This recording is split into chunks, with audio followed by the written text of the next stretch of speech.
اعوذ باللہ من الشیطان الرجیم بسم اللہ الرحمن الرحیم الحمد للہ رب العالمین الحمد للہ الاول بالاول کان قبلہ والآخر بالآخر یکون بعدہ الذی قصرت عن رؤیتہ ابصار الناظرین وعجزت عن نعتہ اوہام الواصفین ثم الصلاة والسلام على اشرف الانبیاء والمرسلین وخاتم النبیین سیدنا ونبینا ومولانا ومولا الثقلین جد الحسن والحسین بالقاسم محمد اللہم صل علی محمد وآل محمد وعلى آلہ الطیبین الطاہرین المعصومین الذین اذهب اللہ عنہم الرجس وطہرہم تطہیرا صل علی محمد وآل محمد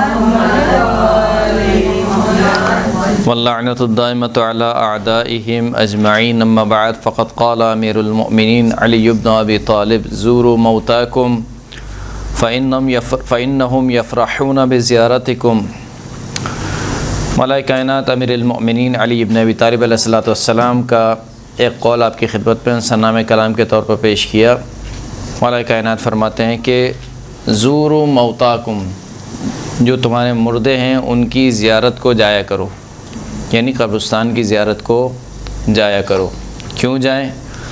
فَإِنَّهُمْ يَفْرَحُونَ بِزِيَارَتِكُمْ، کیونکہ تمہارے مردے تمہاری زیارت سے خوش ہوتے ہیں۔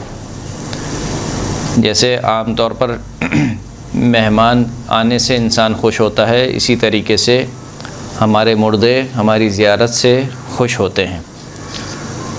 جو گفتگو جس موضوع کو انتخاب کیا گیا وہ ہے قبرستان کے آداب۔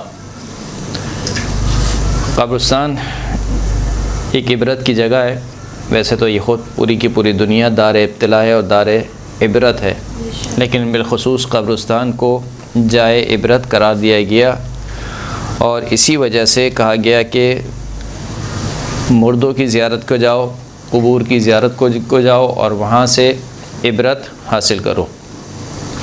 پانچویں امام ارشاد فرماتے ہیں کہ ان الرجل لیکون بارا بوالدیہ وہما حیان فَإِذَا لَمْ يَسْتَغْفِرْ لَهُمَا كُتِبَ عَاقًّا لَهُمَا وَإِنَّ الرَّجُلَ لَيَكُونَ عَاقًّا لَهُمَا فِي حَيَاتِهِمَا فَإِذَا مَاتَ أَكْثَرَ الْإِسْتِغْفَارِ لَهُمَا فَكُتِبَ بَارًّا۔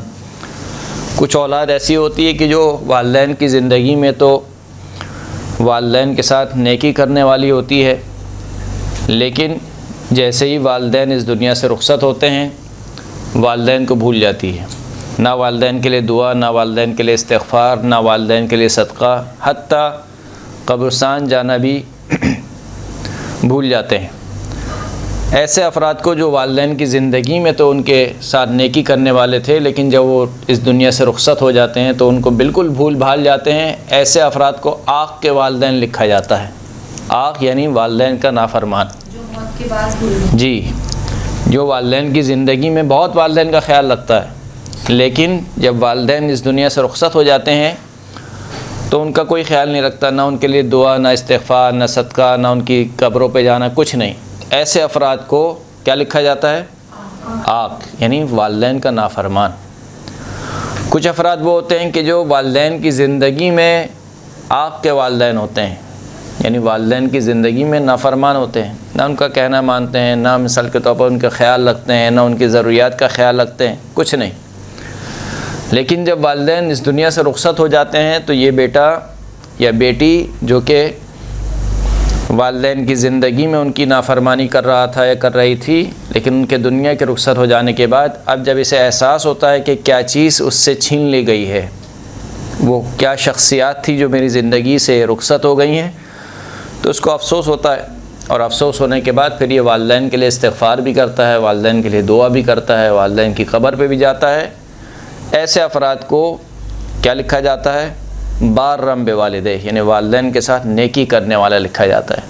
اگرچہ کہ جب وہ زندہ تھے اس وقت نافرمان تھا، لیکن جب وہ مر گئے اب ان کے ساتھ وہ نیکی کر رہا ہے، تو اب ایسے شخص کو کیا لکھا جاتا ہے؟ والدین کے ساتھ نیکی کرنے والا۔ اس حدیث کا ہرگز مطلب یہ نہیں ہے کہ انسان زندگی میں والدین کو نہ پوچھے اور مرنے کے بعد والدین کے لیے استغفار کرے، دعا کرے، یہ ہرگز مطلب نہیں ہے۔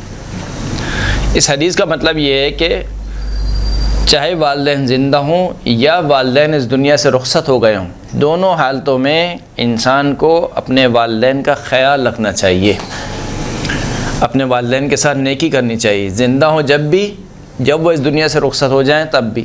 یعنی روایت یہ کہنا چاہ رہی ہے کہ والدین کے ساتھ نیکی کا سلسلہ ختم نہیں ہو جاتا ان کے جانے کے بعد۔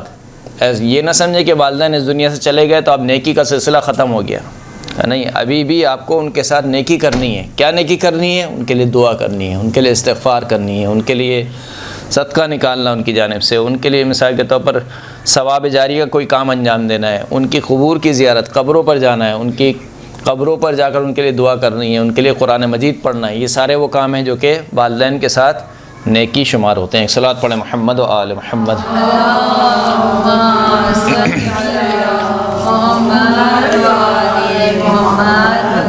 اسی لیے اس حدیث میں جو ہم نے سرنامہ کلام کے طور پر آپ کی خدمت میں پیش کی تھی، اس میں مولا فرماتے ہیں کہ وَلْيَطْلُبْ أَحَدُكُمْ حَاجَتَهُ عِنْدَ قَبْرِ أَبِيهِ وَعِنْدَ قَبْرِ أُمِّهِ بِمَا يَدْعُو لَهُمَا۔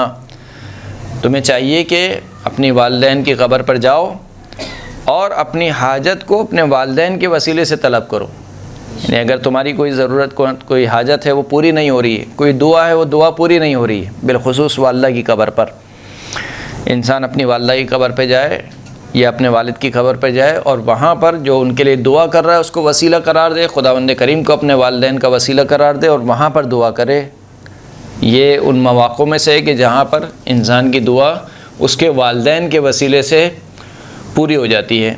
یہاں تک کہا جاتا ہے کہ اگر اس کی والدہ خدا نہ خواستہ اگر کسی عذاب میں مبتلا ہو تب بھی وہ وہاں سے اپنے بچے کی دعا کے لیے آمین کہتی ہے، اگر وہ عذاب میں ہی مبتلا کیوں نہ ہو، تو وہ جو بچے کی والدہ ہے وہاں سے اپنے بچے کی دعا کے لیے آمین کہتی ہے۔ قبرستان جانے کے کچھ آداب ہیں، ان میں سے سب سے پہلا ادب یہ کہ کس دن جایا جائے اور کس وقت جایا جائے۔ آیا پورے ہفتے میں کسی بھی دن اور کسی بھی وقت جایا جا سکتا ہے؟ تو پہلا جواب تو یہی ہے کہ کسی بھی دن اور کسی بھی وقت جایا جا سکتا ہے۔ ایسا نہیں کہ کچھ دن حرام ہو اور کچھ وقت جو ہے وہ حرام ہو، ایسا نہیں ہے، کسی بھی دن اور کسی بھی وقت جایا جا سکتا ہے۔ لیکن روایت میں تاکید ہوئی ہے کہ جمعے کے دن جایا جائے، دن کے اعتبار سے کون سا دن؟ جمعے کا دن۔ عبداللہ بن سلیمان وہ کہتا ہے کہ میں نے پانچیں امام محمد باقر علیہ الصلوۃ والسلام سے سوال کیا، صلی اللہ علیہ محمد وعلی محمد، فرمایا کہ میں نے سوال کیا کہ قبور کی زیارت کب کی جائے، تو امام نے ارشاد فرمایا کہ اذا کان یوم الجمعہ فزرہم، جب جمعے کا دن ہو تو کیا کرو؟ ان کی زیارت کو جاؤ۔ اس کا یہ مطلب نہیں کہ اور دن نہیں جا سکتا ہے، یعنی اور دن بھی جا سکتا ہے، لیکن جمعے کے دن خاص تاکید کی گئی ہے۔ اس کی وجہ بھی روایت میں بیان ہوئی کہ جو عام ایام ہوتے ہیں اس میں ایک وقت ہوتا ہے کہ جس وقت میں مردے آپ کی بات کا جواب دیتے ہیں۔ وہ وقت کون سا وقت ہے؟ نہیں، جمعے کے علاوہ، یعنی ہفتے کے 7 دن ایک وقت ایسا ہے کہ جس وقت میں مردے آپ کی بات کا جواب دیتے ہیں۔ وہ وقت ہے طلوع فجر سے لے کر طلوع آفتاب تک کا، یعنی کسی بھی دن، ہفتہ، اتوار، پیر، منگل، بدھ، جمعرات، کسی بھی دن آپ جائیں، یہ والا جو وقت ہے، پیریڈ ہے، طلوع آفتاب سے لے کر طلوع فجر سے لے کر طلوع آفتاب تک کا، یہ وہ وقت ہے کہ جس وقت میں مردے آپ کی بات کا کیا کرتے ہیں؟ جواب دیتے ہیں۔ اس کے بعد اگر آپ جائیں تو مردے فقط سنتے ہیں۔ مردے کیا کرتے ہیں؟ فقط سنتے ہیں، ان کو جواب دینے کی اجازت نہیں ہوتی۔ ایک صلوات پڑھیں محمد و آل محمد، محمد و آل محمد۔ جیسے کہ چھٹے امام سے روایت ہے، قال ابو عبداللہ اذا زرتم موتاکم قبل طلوع الشمس سمعوا واجابوکم، جب تم طلوع شمس سے پہلے جاتے ہو اپنے مردوں کی زیارت کے لیے تو وہ تمہاری باتیں سنتے ہیں اور تمہیں جواب دیتے ہیں۔ وَإِذَا زُرْتُمُوهُمْ بَعْدَ طُلُوعِ الشَّمْسِ سَمِعُوا وَلَمْ يُجِيبُوكُمْ، لیکن جب طلوع شمس کے بعد جاتے ہو تو تمہاری باتیں سنتے ضرور ہیں لیکن تمہیں جواب نہیں دیتے. تو یہ عام دنوں کی بات ہو گئی. لیکن جمعے کا وقت پورا دن ایسی ہے، یعنی پورا دن آپ کی بات سنتے بھی ہیں اور آپ کی بات کا جواب بھی دیتے ہیں. جیسے کہ اسی روایت میں کہا کہ فَإِنَّهُ مَنْ كَانَ مِنْهُمْ فِي ضِيقٍ وُسِّعَ عَلَيْهِ مَا بَيْنَ طُلُوعِ الْفَجْرِ إِلَى طُلُوعِ الشَّمْسِ.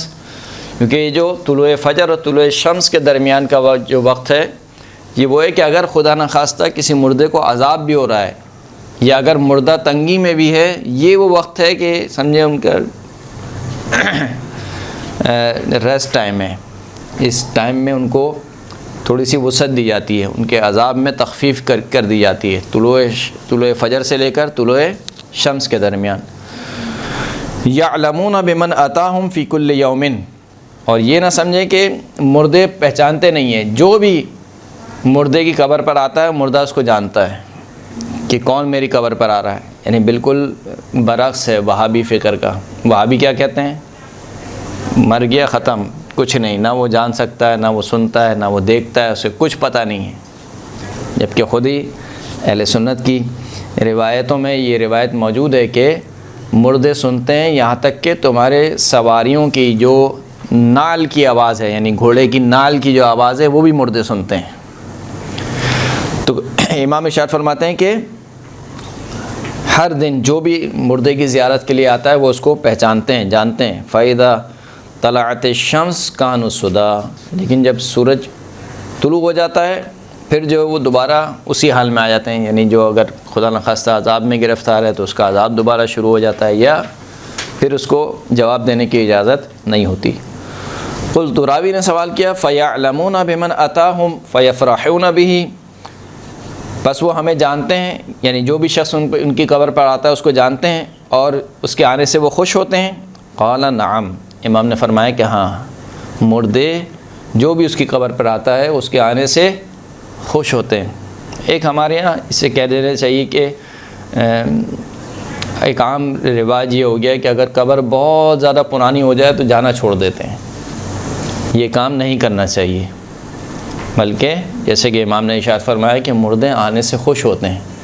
وَيَفْرَحُونَ، خوش ہوتے ہیں. اور جب آپ ان کی قبر سے اٹھ کر جانے لگتے ہیں تو ان پر وحشت طاری ہونے لگتی ہے، مردوں پر وحشت طاری ہونے لگتی ہے.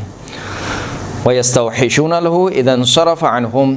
جب آنے والا ان کی قبر سے انصراف کرتا ہے، اٹھ کر جانے لگتا ہے تو ان کے اوپر وحشت طاری ہونے لگتی ہے، کیونکہ قبر جو ہے وہ وحشت کی جگہ ہے.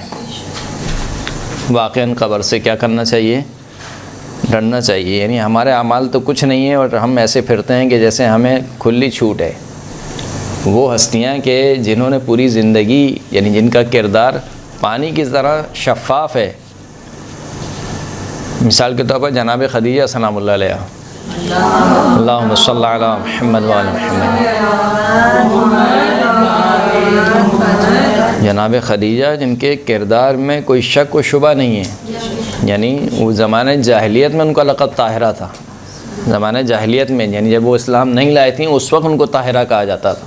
تو ان کا کردار ایسا تھا. اس کے باوجود جب جا رہی تھیں تو رسول اللہ سے فرماتی ہیں کہ میں آپ کو وصیت کرنا چاہتی ہوں. 2 وصیتیں کی. کہا تیسری وصیت مجھے آپ سے کہنے میں شرم آتی ہے، میں نے یہ وصیت اپنی بیٹی فاطمہ کو کر دی ہے، آپ اس سے پوچھ لیجئے گا. تو رسول خدا بیوی فاطمہ سلام اللہ علیہ کو بلاتے ہیں اور کہا کہ تمہاری والدہ نے کیا وصیت کی ہے؟ کہا کہ مجھے وصیت کی ہے کہ آپ اپنے لباس میں مجھے کفن دیجیے گا. اپنے لباس میں. کیوں اپنے لباس میں کفن دیجیے گا؟ اس لیے کہ قبر کی وحشت سے مجھے ڈر لگتا ہے. تو یہ وہ ہستیاں ہیں کہ جن کی پوری زندگی صالح زندگی ہے، جن کے کردار میں کوئی کمی نہیں ہے، جنہوں نے یعنی محض اللہ کی راہ میں زندگی گزاری ہے، ان کا حال یہ ہے. اور ہم جو مثال کے طور پر کچھ بھی نہیں ہے ان کے سامنے، ہمارا کردار کچھ بھی نہیں ہے اور ہم ایسے پھرتے ہیں جیسے قبر ہمارا دوسرا گھر ہے، کوئی مسئلے کی بات نہیں ہے. خوب تو کہا کہ مردے جو ہے وہ پہچانتے بھی ہیں اور کیا ہوتے ہیں؟ خوش بھی ہوتے ہیں. تو بس جمعے کا دن انتخاب کیا جائے جانے کے لیے. جمعے کے علاوہ بھی دیگر دن جانا چاہتے ہیں، کوئی مسئلے کی بات نہیں ہے، چلے جائیں. وقت کے اعتبار سے اگر جمعے کے علاوہ کسی دن جانا چاہتے ہیں تو کس وقت جائیں؟ طلوع فجر سے لے کر طلوع آفتاب تک. یہ بھی مستحب ہے، یعنی تاکید ہے، ایسا نہیں ہے کہ اگر کسی کو موقع نہ ملے یا کسی کی جو روٹین لائف ہے وہ اس طریقے سے ہو کہ وہ جا ہی نہ سکتا ہو، یا قبرستان مثال کے طور پر اتنی دور ہے، مثال کے طور پر وہ یہاں رہتا ہے قبرستان وادی حسین میں، اب یہاں سے اگر وہ جائے طلوع فجر میں جانے کے لیے تو راستہ بھی جو ہے وہ مثال کے طور پر خطرناک ہے اس وقت، اور جانا اور آنا میں بہرحال ٹائم لگتا ہے، تو اس کا یہ مطلب نہیں ہے کہ چھوڑ دے زیارت، جیسے بھی ممکن ہو، جس وقت بھی اور جس دن بھی انسان کے لیے ممکن ہو، وہ اپنے مردے کی، اپنے جو عزیز و اقارب ہیں ان کی قبر کی زیارت کے لیے جائے۔ وہاں پر جا کے کیا کہے؟ سب سے پہلا کام کیا ہے؟ قبرستان میں داخل ہوتے ہی سب سے پہلا کام کیا کرنا ہے؟ سلام کرنا ہے، اور سلام عمومی ہے، تمام مردوں کو سلام کرنا ہے۔ عبداللہ ابن سنان کہتے ہیں قلت لابی عبداللہ علیہ السلام کیف اسلم علی اہل القبور، عبداللہ ابن سنان کہتے ہیں کہ میں نے چھٹے امام سے پوچھا کہ میں قبور کو کیسے سلام کروں، فرمایا کہ کہو کہ السلام علی اہل الدیار من المؤمنین والمسلمین، اے قبروں کے رہنے والوں تم پر سلام ہو، مومنین میں سے اور مسلمین میں سے۔ اس کے بعد کا جملہ ہے وہ خطرناک ہے، انتم لنا فراتن وَنَحْنُ إِن شَاءَ اللَّهُ بِكُمْ لاحقون، تم میں اور ہم میں فرق یہ ہے کہ تمہاری باری جلدی آ گئی، ہماری باری بھی آنے والی ہے، یعنی تم ہم سے پہلے چلے گئے ہو اور ہم بھی انشاءاللہ تم سے کیا ہونے والے ہیں؟ ملحق ہونے والے ہیں۔ یعنی یہ خود یہ سلام کرنا یہ خود یہ بتا رہا ہے، اسلامی تعلیمات ہمیں یہ سکھلا رہی ہیں کہ قبرستان جانے کا ہدف اور مقصد یہ ہے کہ بالآخر انسان کو یاد رہے کہ میں کچھ بھی کر لوں آخر یہی ہے، یعنی اپنی سے کہتے ہیں کہ سر توڑ کے میں کوشش کر لوں، کچھ بھی کر لوں، کچھ بھی بن جاؤں، آخر کیا ہے؟ آخر تو یہی ہے، امیر کی بھی یہی ہے، غریب کی بھی یہی ہے، فقیر کی بھی یہی ہے، چھوٹے کی بھی یہی ہے، بڑے کی بھی یہی ہے، مرد کی بھی یہی ہے، عورت کی بھی یہی ہے، بچے کی بھی یہی ہے، بوڑھے کی بھی، آخر ٹھکانہ یہی ہے۔ امام موسیٰ کاظم علیہ السلام صلی اللہ علیہ محمد ایک قبر کے دہانے پر کھڑے ہوئے اور فرمانے لگے کہ وہ چیز کہ جس کی انتہا یہ ہو اس سے انسان کو دل نہیں لگانا چاہیے، یعنی کیا مطلب؟ یعنی دنیا، وہ دنیا کہ جس کی انتہا یہ قبر ہے، یعنی یہ چھوٹا سا گڑھا جس کی انتہا ہے، سب کچھ کرنے کے بعد، سارے ہاتھ پیر مار لینے کے بعد جس کی انتہا یہ چھوٹا سا گھڑا ہو، امام فرماتے ہیں کہ اس دنیا سے رغبت نہیں لگانی چاہیے، دل نہیں لگانا چاہیے اس دنیا میں، اور وہ چیز جس کی ابتدا یہ گڑھا ہے اس سے انسان کو ڈرنا چاہیے، یعنی کیا مطلب؟ یعنی آخرت، آخرت جس کی ابتدا یہ گڑھا ہے، یعنی دنیا جس کی انتہا یہ قبر ہے، آخرت جس کی ابتدا یہ قبر ہے، تو جس کی انتہا یہ ہو اس سے دل نہیں لگانا چاہیے، اور جس کی ابتدا یہ ہو اس سے انسان کو ڈرنا چاہیے کہ جب ابتدا اتنی ہولناک ہے تو اس کی انتہا کیا ہوگی۔ یعنی ابھی تو وہ قبروں سے اٹھائے نہیں گئے، ابھی تو قبروں سے اٹھایا جانا باقی ہے، پھر اس کے بعد محشر میں جمع ہونا باقی ہے، پھر اس کے بعد نامہ اعمال کو دیا جانا باقی ہے، پھر اس کے بعد نامہ اعمال کو تولا جانا باقی ہے، پھر اس کے بعد پل صراط باقی، یعنی نہ جانے کتنی چوکیاں بھی باقی ہیں، جن میں سے ہر ایک کیا ہے؟ پہلی سے زیادہ خوفناک تر ہے۔ تو امام فرماتے ہیں کہ جس کی ابتدا یہ ہو اس کی آخرت سے انسان کو کیا کرنا چاہیے؟ ڈرنا چاہیے۔ ایک اور روایت میں کہ مردوں کو یعنی قبرستان میں جا کر اس طریقے سے سلام کرو، السلام علی اہل الدیار من المؤمنین والمسلمین رحم اللہ المستقدمین منکم والمستأخرین وإنا ان شاء اللہ بکم لاحقون، کہ اے قبروں کے رہنے والوں تم پر سلام ہو، مومنین اور مومنات میں سے خداوند کریم تم میں سے جو پہلے آ گئے ہیں ان کے پر بھی رحم فرمائے، جو بعد میں ملحق ہوئے ہیں ان پر بھی رحم فرمائے، اور ہم بھی انشاءاللہ تم سے ملحق ہونے والے ہیں، یعنی ہم بھی تمہارے پیچھے پیچھے آ رہے ہیں۔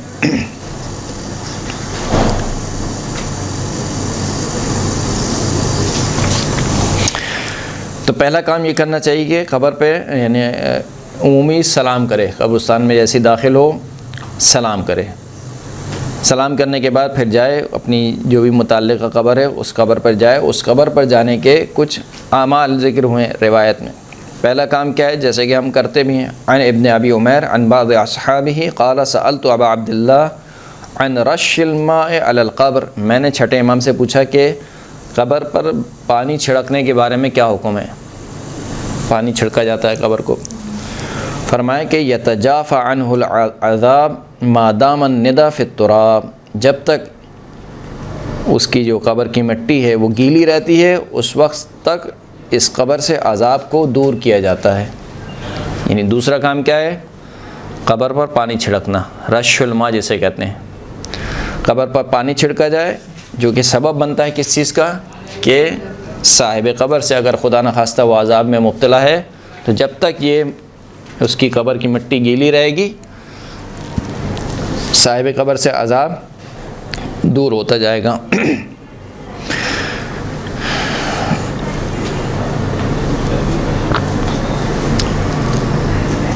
یہ پہلا کام. دوسرا کام کیا ہے جیسے کہ ہم سب کرتے بھی ہیں، فاتحہ پڑھتے ہیں. فاتحہ سے مراد یہ یعنی جتنا زیادہ ہو سکے قبر کے لیے قرآن پڑھا جائے. پورا قرآن بھی آپ پڑھ سکتے ہیں، یعنی کچھ بھی پڑھ سکتے ہیں قرآن میں سے. آپ چاہے فاتحہ پڑھیں، چاہے سورہ قل اللہ پڑھیں، سورہ کوثر پڑھیں، کچھ بھی آپ قرآن میں سے پڑھنا چاہیں پڑھیں. یہ ایک وہ چیز ہے جو ہمارے معاشرے سے ختم ہوتی جا رہی ہے، قرآن خوانی. قرآن خوانی پر دو طریقوں سے حملہ ہوا. ایک طریقے سے تو یہ حملہ ہوا کہ قرآن پڑھنا ہی نہیں آتا تو پڑھیں گے کیسے. اور اس میں بالخصوص جو مرد حضرات ہیں وہ بہت ہی پیچھے ہیں. عورتیں پھر بھی ماشاءاللہ سے آگے ہیں، پڑھتی بھی ہیں قرآن. لیکن مرد حضرات تو بالکل ہی، جن کو پڑھنا بھی آتا ہے وہ بھی نہیں پڑھتے ہیں. تو یہ قبرستان میں قبر یعنی غسل خانے میں قبر رکھی ہوئی ہے مثال کے طور پر. قبریں عورتیں پھر بھی قرآن پڑھ رہی ہیں لیکن مرد حضرات کیا کر رہے ہیں؟ باہر بیٹھے ہوئے ہیں، گپے لگا رہے ہیں. کیا ہوا؟ اچھا کیسا ہوا؟ اچھا یہ ہوا، فلاں ہوا، میں ادھر گیا تھا. اور بھائی کیا کر رہے ہو؟ اچھا کہاں جاؤ، جاب چل رہی ہے. یہ وہ مقامات ہیں کہ جہاں پر انسان کو اپنی آخرت کو یاد کرنا چاہیے. آپ کچھ نہیں کر سکتے تو میت کے لیے کوئی ذکر پڑھیں، میت کے لیے کوئی بھی کام کریں. بہرحال میت کی قرآن نہیں پڑھنا آتا ہے، کوئی ذکر پڑھنا آتا ہے، استغفار تو کرنی آتی ہے آپ کو. استغفر اللہ کہنا آتا ہے 2 الفاظ، یہ استغفر اللہ پڑھتے رہے. تو یہ ایک کام ہے جو کہ ہماری سوسائٹی سے مائنس ہوتا جا رہا ہے، قرآن خوانی والا. پہلے ہوتی تھی. بہرحال اکثر اوقات میں کہتا ہوں کہ سویم اور برسی میں بھی پہلے قرآن خوانی باقاعدہ سے ہوتی تھی، لیکن اب یہ باقاعدہ سے نہیں ہوتی ہے. یعنی کیوں ختم ہو گئی؟ اس وجہ سے کہ کوئی پڑھنے والا نہیں ہوتا. جب کوئی پڑھنے والا نہیں ہوتا تو کیوں کیا جائے؟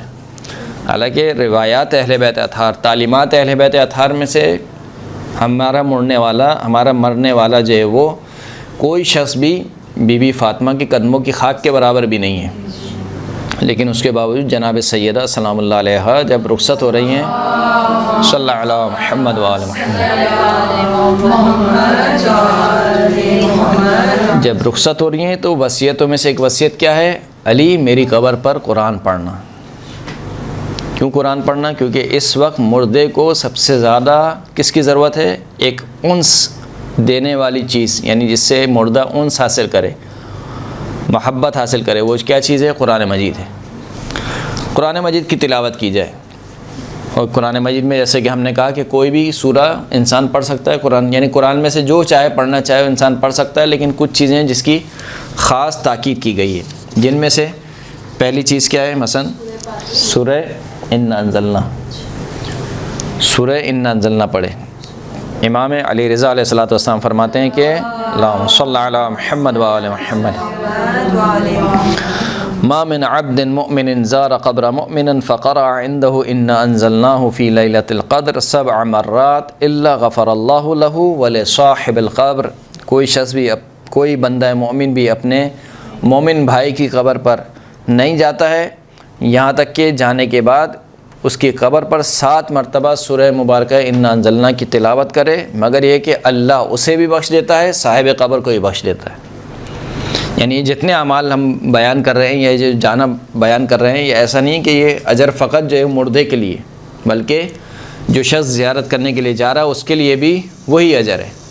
اگر وہ مردے کے لیے استغفار کرے گا خداوند کریم مردے کے بھی گناہ معاف کرے گا، اس شخص کے بھی گناہ معاف کرے گا۔ مردے کے لیے صدقہ دے گا، ایسا نہیں کہ صرف مردے کے لیے ہی اجر و ثواب لکھا جائے گا، مردے کے لیے بھی اجر و ثواب ہے، جو صدقہ دینے والا ہے اس کے لیے بھی اجر و ثواب ہے۔ مردے کے لیے نماز پڑھے گا، خدائی خزانے میں کوئی کمی نہیں ہے کہ وہ کہے کہ نہیں بس اتنا ہے اب اتنا نہیں ہے، تو دونوں کو ملے گا، مردے کو بھی ملے گا اور اس شخص کو بھی ملے گا۔ من اتى قبر اخيه المؤمن ثم وضع يديه على القبر وقرأ ان انزلنا 7 مرات امن من يوم الفزع الاکبر، جو شخص بھی 8ویں امام سے روایت ہے کہ جو شخص بھی اپنے مومن بھائی کی قبر پر آئے اور اس کی قبر پر ہاتھ رکھے اور 7 مرتبہ سورہ مبارکہ ان انزلنا پڑھے تو ایسا شخص قیامت کے دن کی ہولناکی سے امان میں ہوگا۔ یعنی یوم الفزع الاکبر، یوم اکبر کسے کہتے ہیں؟ وہی محشر کا دن، جب قبروں سے اٹھایا جائے گا، قیامت کا دن، اس دن کی ہولناکی سے انسان کیا رہے گا؟ محفوظ رہے گا۔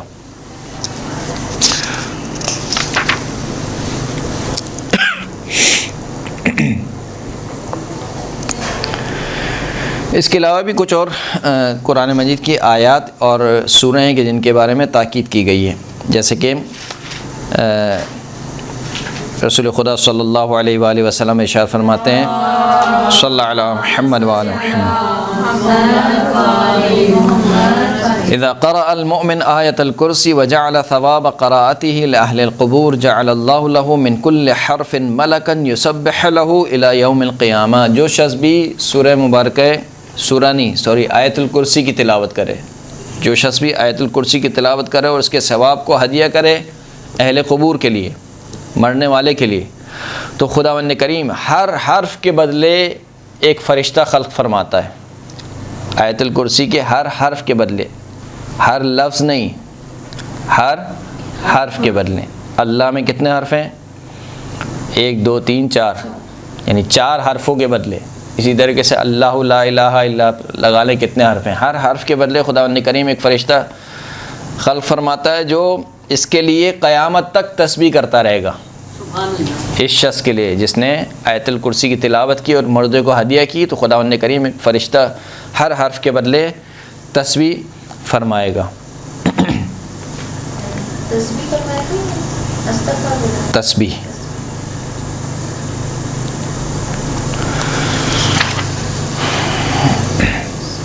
ابن عباس سے روایت ہے کہ ان رجلا ضرب حباءه على قبر ولم يعلم انه قبر فقرأ تبارك الذي بيده الملك فسمع صائحا يقول هي المنجية فذكر ذلك النبي صلی اللہ علیہ وآلہ فقال هي المنجية من عذاب القبر۔ ایک اور سورہ کہ اس کی بہت زیادہ تاکید کی گئی ہے، سورہ مبارکہ ملک، تبارک الذی بیدہ الملک۔ ابن عباس کہتے ہیں کہ ایک شخص نے ایک قبر کے اوپر ایک خیمہ لگا لیا اور سورہ مبارکہ ملک کی تلاوت کی تو اس نے ایک آسمان سے صدا سنی، یعنی ایک چیخنے والے کی صدا سنی۔ وہ یہ کہہ رہا تھا کہ ہی المنجیہ، یہ نجات دینے والی ہے۔ اس کو سمجھ میں نہیں آیا کہ یہ کیا واقعہ ہوا تو اس نے اس کو ذکر کیا رسول خدا سے کہ میں اس طریقے سے جو وہ سورہ مبارکہ ملک کی تلاوت کر رہا تھا اور میں نے ایک آواز سنی کہ یہ نجات دینے والی ہے، تو امام نے رسول خدا نے ارشاد فرمایا کہ ہی المنجیۃ من عذاب القبر، کہ یہ سورہ مبارکہ ملک عذاب قبر سے نجات دینے والی ہے۔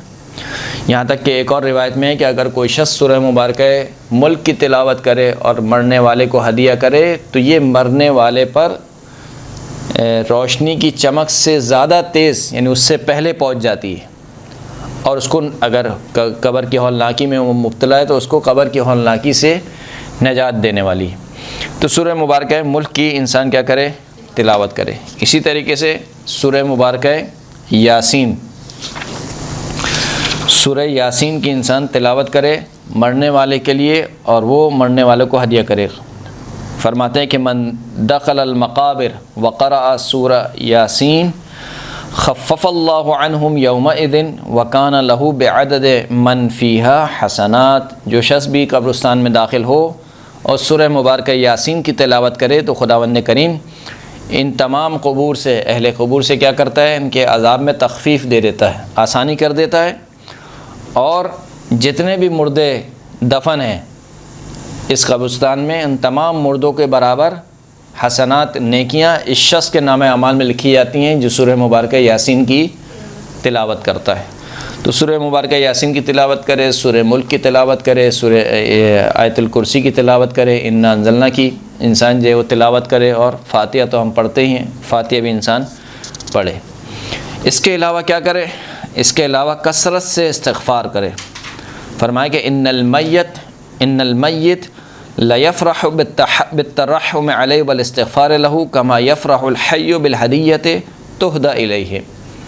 جب آپ میت کے لیے استغفار کرتے ہیں یا میت کے لیے ترحم کرتے ہیں، ترحم یعنی خداوند کریم سے رحم کی دعا، مثلا آپ کہیں اللہم ارحمھا، یعنی اگر کوئی مرنے والی عورت ہے تو آپ کہتے ہیں کہ اللہم ارحمھا، یا مرنے والا اگر مرد ہے تو آپ کہتے ہیں کہ اللہم ارحمہ، خداوند کریم اس پر رحم فرما، یہ ترحم ہے۔ یا استغفار کریں، اللہم استغفر لہذا المیت مثال کے طور پر، یا اللہم استغفر پروردگار، یعنی اگر عربی میں نہیں بھی کہہ سکتے ہیں تو اردو میں آپ کہیں کہ خداوند کریم مرنے والے کو بخش دے۔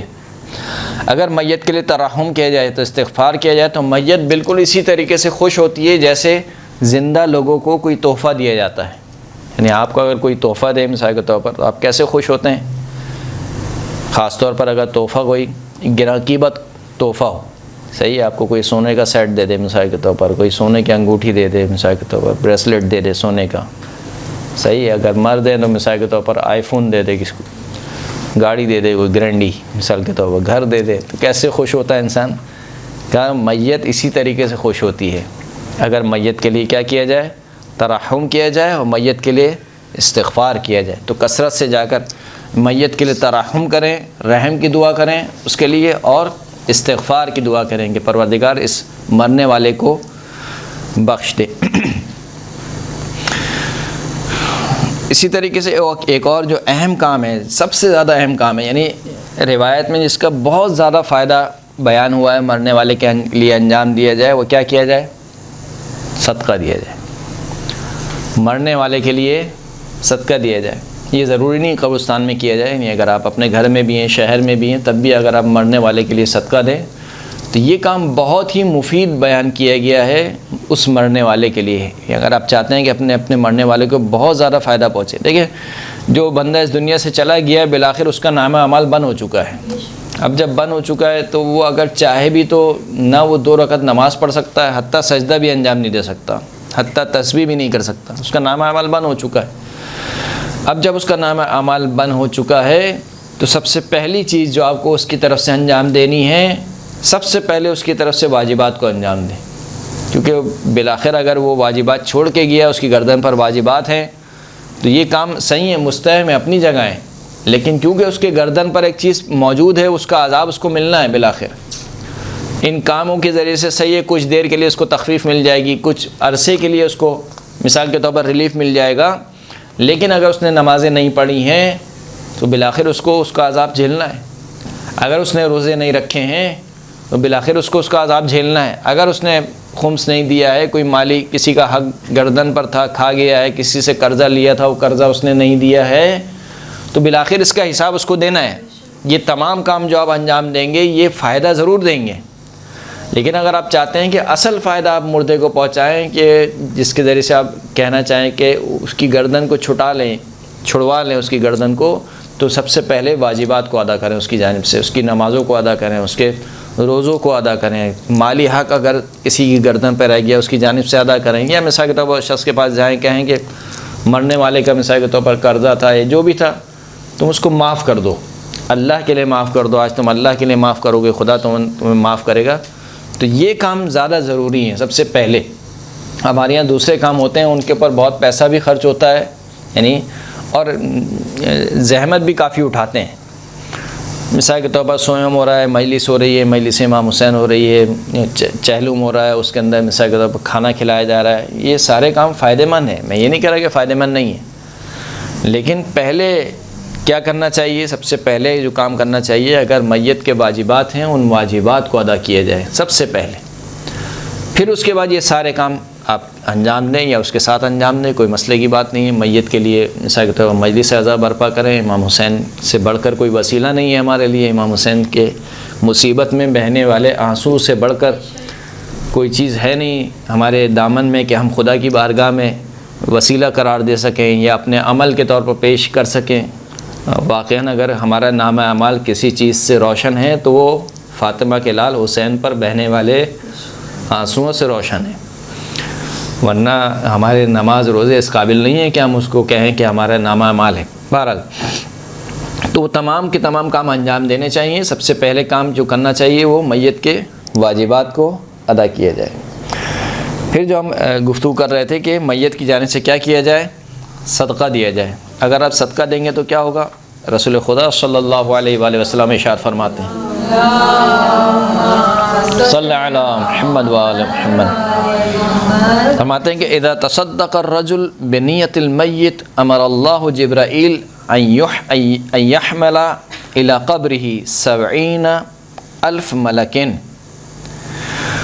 فی ید کل ملک طبق فیحملون الی قبره ویقولون السلام علیک یا ولی اللہ هذه ہدیۃ فلان ابن فلان الیک فیتلألأ قبره وعاتاه اللہ 1000 مدینۃ فی الجنہ وزوجه 1000 حورا والبسه 1000 حلہ وقضى له 1000 حاجہ۔ فرمایا کہ اگر کوئی شخص مرنے والے کی نیت سے صدقہ دے، صدقے سے مراد یہاں پہ کوئی بھی چیز ہے، یعنی مال بھی ہو سکتا ہے، کوئی کھانے پینے کی چیز بھی ہو سکتی ہے، کوئی بھی چیز صدقہ دے تو خداوند کریم جناب جبرائیل امین کو حکم دیتا ہے کہ اس کی قبر پر 70,000 ملک کو لے کے جاؤ۔ 70,000 یعنی جناب جبرائیل 70,000 ملائکہ کے ساتھ اس قبر پر جاتے ہیں، اور ان میں سے ہر فرشتے کے ہاتھ میں ایک تشت ہوتا ہے، ایک تھال ہوتا ہے، یہ تشت وہ لے کر جاتے ہیں اس کی قبر پر اور اس سے کہتے ہیں کہ السلام علیک یا ولی اللہ، اے اللہ کے ولی تجھ پر سلام ہو۔ یہ تمام چیزیں یعنی جو ہم تشت میں چیزیں لے کر آ رہے ہیں یہ ہدیہ ہے جو تیری طرف بھیجا گیا ہے فلاں ابن فلاں کی طرف سے۔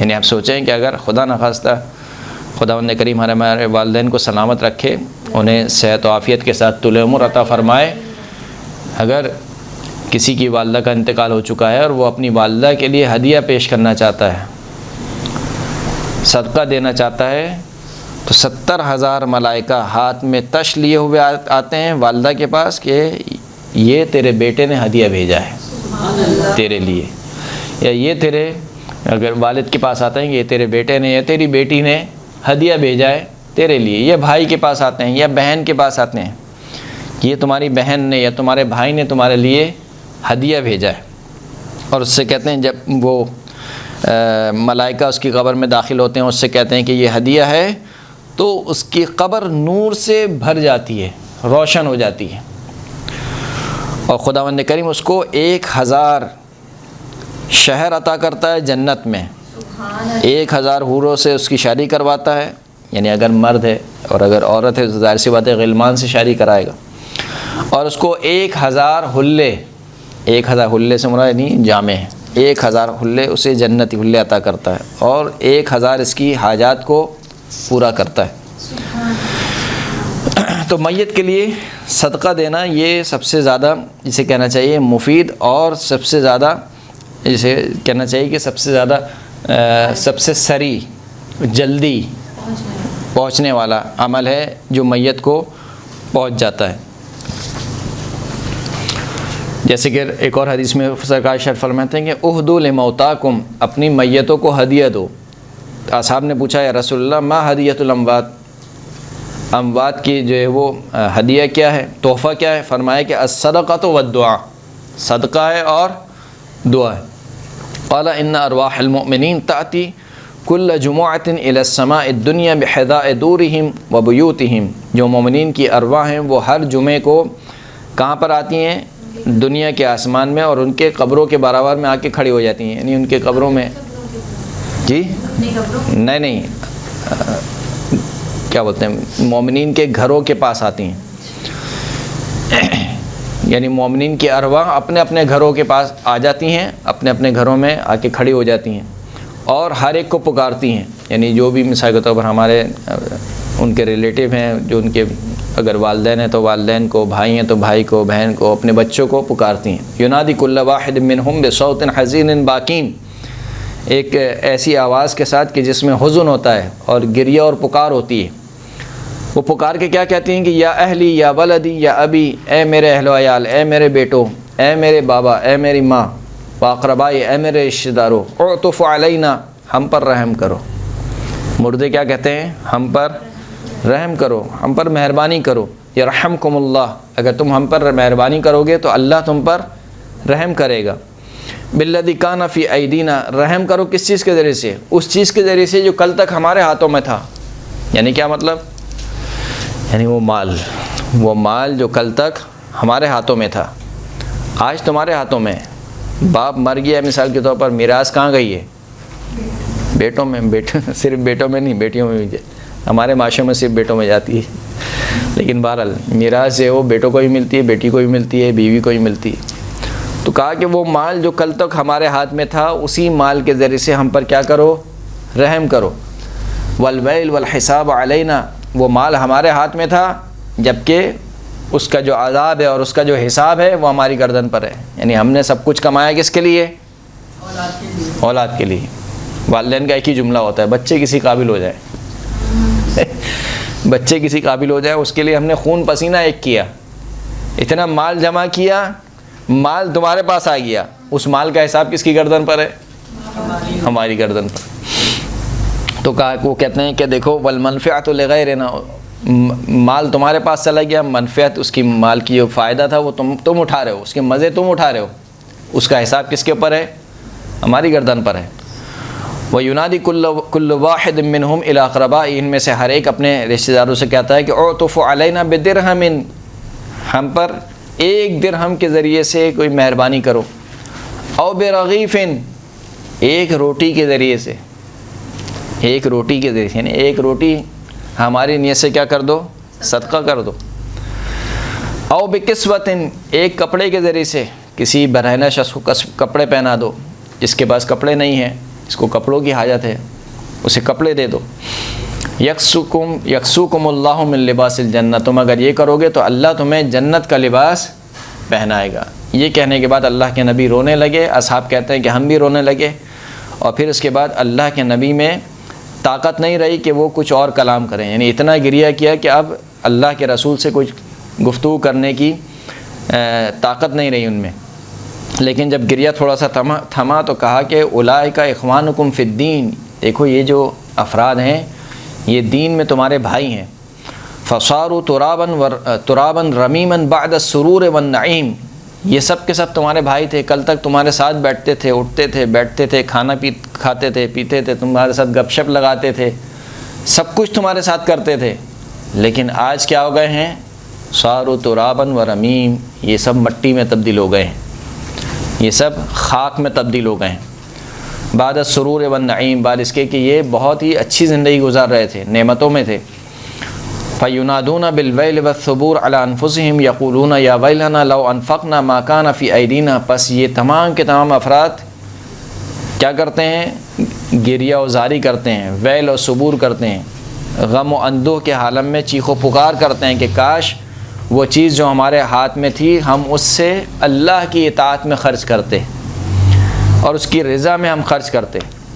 ما كنا نحتاج الیکم، اگر ہم وہ خرچ کرتے تو آج ہم تمہارے محتاج نہیں ہوتے. یعنی اگر آج میں مال اللہ کی راہ میں خرچ کرتا تو آج میں اپنے بیٹے کا محتاج نہیں ہوتا کہ وہ میری قبر پر آئے اور فاتحہ پڑھے یا میری جانب سے کوئی چیز صدقہ کرے، اگر خود میں نے وہ چیز صدقہ کر دی ہوتی. فَيَرْجِعُونَ بِحَسْرَةٍ وَنَدَامَةٍ وَيُنَادُونَ أَسْرَعُ صَدَقَاتِ الْأَمْوَاتِ، بس یہ تمام کی تمام میتیں حسرت اور ندامت کے ساتھ واپس چلے جاتی ہیں اور ندا دیتی ہیں کہ اموات کے لیے صدقہ دینے میں جلدی کرو. تو دوسرا جو سب سے اہم کام ہے وہ کیا ہے؟ میت کے لیے صدقہ نکالنا اور صدقہ دینا. کچھ اذکار ہیں جو کہ میت کے لیے پڑھے جائیں تو وہ اذکار بھی میت کو فائدہ پہنچاتے ہیں. رسول خدا صلی اللہ علیہ وآلہ وسلم فرماتے ہیں صلی علی محمد وآل محمد، ما من احد یقول عند قبر میت اذا دفن 3 مرات اللهم انی اسألک بحق محمد وآل محمد الا تعذب هذا المیت الا رفع اللہ عنہ العذاب الى یوم ينفخ فی الصور، اگر کوئی شخص بھی کسی میت کی قبر پر جب اسے دفن کر دیا گیا ہو 3 مرتبہ یہ جملے کہے، اللہم انی اسألک بحق محمد و آل محمد، پروردگار میں تجھ سے محمد اور آل محمد کے حق کے وسیلے سے سوال کرتا ہوں، اللہ تعذب ھذا المیت، کہ تو اس میت کو عذاب نہ پہنچائے۔ 3 مرتبہ کہنا ہے فقط۔ 3 مرتبہ کہنے میں کتنی دیر لگے گی؟ 3 مرتبہ کہنا ہے۔ جو شخص بھی 3 مرتبہ یہ کہے گا الا رفع اللہ عنہ العذاب، خداوند کریم ان کلمات کے وسیلے سے اس میت سے عذاب کو دور کر دے گا۔ کب تک دور کرے گا؟ الی یوم ینفخ فی الصور، جب سور پھونکا جائے گا، یعنی قیامت کے دن تک۔ اگر مردے کو عذاب سے نجات دلانا چاہتے ہیں 3 مرتبہ کیا کہیں؟ اللہم انی اسألک بحق محمد و آل محمد اللہ تعذب ھذا المیت، اتنا جملہ کہنا ہے، اللہ تعذب ھذا المیت، پروردگار تجھ سے سوال کرتا ہوں محمد اور آل محمد کے حق کے وسیلے سے کہ تو اس میت کو عذاب میں مبتلا نہ فرما۔ اردو میں بھی کہہ دیں، مسئلے کی بات نہیں، 3 مرتبہ کہہ دیں، دعا ہے بالآخر۔ تو یہ تمام وہ چیزیں تھیں جو کہ زیارت قبور کے حوالے سے ہم نے آپ کی خدمت میں پیش کی۔ قبر پر جانا جسے عبرت کا مقام قرار دیا گیا، اور اس وسیلے سے، آپ کے وسیلے سے، اور جو ویڈیو ریکارڈ ہو رہی ہے اس کے وسیلے سے میں ایک اور المیہ کو ذکر کرنا چاہتا ہوں۔ وہ المیہ ہماری قوم کا ہے، وہ یہ کہ قبرستان جو کہ عبرت کی جگہ ہے، لیکن آج کل جب ہم جاتے ہیں تو گویا ہمیں ایسا لگتا ہے کہ میلے کی جگہ ہے، بالخصوص خواتین کے حوالے سے، کہ ایک تو بے حجابی، قبرستان پر ہم آ رہے ہیں یعنی اس جگہ کا بھی آپ لحاظ نہیں کر رہے ہیں کہ آپ قبروں کے پاس آ رہے ہیں، یعنی جہاں پر آپ کو آنا ہے۔ اور وہاں پہ نہ صرف یہ کہ بے حجابی تو ایک مسئلہ ہے، پورے میک اپ کے ساتھ آنا وہاں پر۔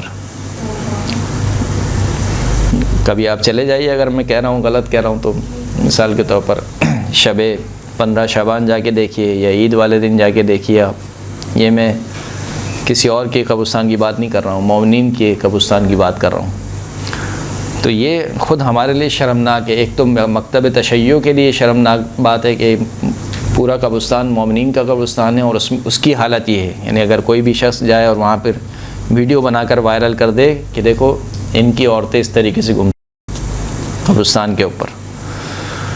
دوسرا سب سے بڑا یہ کہ خود اس شخص کے لیے، یعنی ایک تو ملت تشیع، مکتب تشیع کے لیے بدنامی کا سبب ہے، وہ تو خیر ہے اپنی جگہ ہے، لیکن خود وہ شخص وہاں پر جو کہ ایک عبرت کی جگہ جسے قرار دیا گیا، وہاں پر کوئی عورت، کوئی خاتون ایک تو بے حجاب آئے، اور نہ صرف یہ کہ بے حجاب جائے، یعنی سر پہ دوپٹہ نہیں ہے، دوپٹہ ہے تو مثال کے طور پر جالی والا دوپٹہ ہے، آستینیں کھلی ہوئی ہیں، پھر اس کے بعد پنڈلیاں دکھ رہی ہیں مثال کے طور پر، اور پھر اس کے اوپر ستم بالائے ستم کے لپسٹک لگائی ہوئی ہے، میک اپ کیا ہوا ہے۔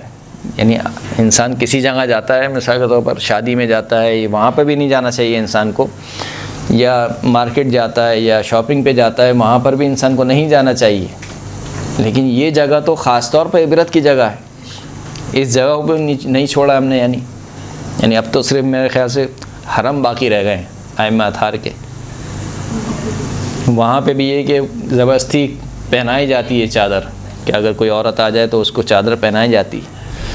تو بہرحال یہ ایک المیہ ہے، اور اس کے اوپر غور کرنے کی ضرورت ہے۔ یہ تمام وہ باتیں تھیں کہ ہم جائیں کس کے لیے؟ مردوں کی زیارت کے لیے۔ جب جو بچیاں جاتی ہیں، ان کی بیٹیاں اور والدین کی قبر پہ، اس کا عذاب بھی ان کو ملتا ہوگا یقیناً؟ اگر انہوں نے کوتاہی کی ہے تو یقیناً، اگر والدین نے اپنے بچوں کی تربیت میں کوتاہی کی ہے اور ان کو نہیں سمجھایا ہے تو یقیناً اس کا عذاب ہے ان کے اوپر۔ لیکن اگر انہوں نے اپنی ذمہ داری پوری ادا کر دی ہے تو پھر ان کے کیا کہتے ہیں کانوں سے ذمہ داری ہٹ گئی۔ انہوں نے جتنا سمجھانا تھا انہوں نے سمجھا دیا، لیکن اس کے باوجود بیٹی ہے مثال کے طور پر پردہ نہیں کرتی ہے، بیٹا ہے مثال کے طور پر داڑھی نہیں رکھتا ہے سمجھانے کے باوجود، بچے ہیں مثال کے طور پر نماز نہیں پڑھتے ہیں، سمجھانے کے کہنے کے باوجود نماز نہیں پڑھتے ہیں، تو جتنی ذمہ داری والدین کی بنتی ہے اس حد تک اگر انہوں نے ادا کر دی ہے تو ختم ہو گئی ان کی ذمہ داری۔ لیکن اگر کوتاہی کی، جی بہو کوئی اس جگہ بیٹی اور بیٹا کر رہے ہیں شریعت کے عمل، اور بہو نہ کر رہی ہو، یا جتنی اگر آپ نے عمل المعروف و نہی عن المنکر کی جو ذمہ داری آپ کے ذمے بنتی ہے، اگر آپ نے وہ ادا کر دی ہے تو ختم ہو گئی بات. لیکن اگر ادا نہیں کیے، مثلا میری بہو ہے، میرے بیٹے کے ساتھ رہ رہی ہے، لیکن میں کچھ نہیں کہہ رہا، میں پوچھنا چاہ رہی ہوں اس صورت میں بھی مجھے کیا جانا؟ اگر ذمہ داری ادا نہیں کی تو اس کا حساب تو دینا نا. یعنی بہو اور اس یہ تو خیر دوسرے رشتے ہیں. اگر مثال کے طور پر ایک ایسی جگہ پر کہ جہاں پر میں عمل المعروف و نہی عن المنکر کر سکتا تھا، میں نے نہیں کیا، اگر ان سے پہلے دنیا سے چلے گئے تو پھر تو تکلیف ہی نہیں، ان کے اوپر کوئی ذمہ داری نہیں تھی اس کی. اگر ذمہ داری انسان کے کاندھوں پر آ گئی ہے اور اس نے ادا نہیں کی ہے تو اس کا حساب اس کو دینا ہوگا. یہ ساری باتیں تھیں کہ ہم جائیں کس کی زیارت کے لیے؟ مردوں کی زیارت کے لیے.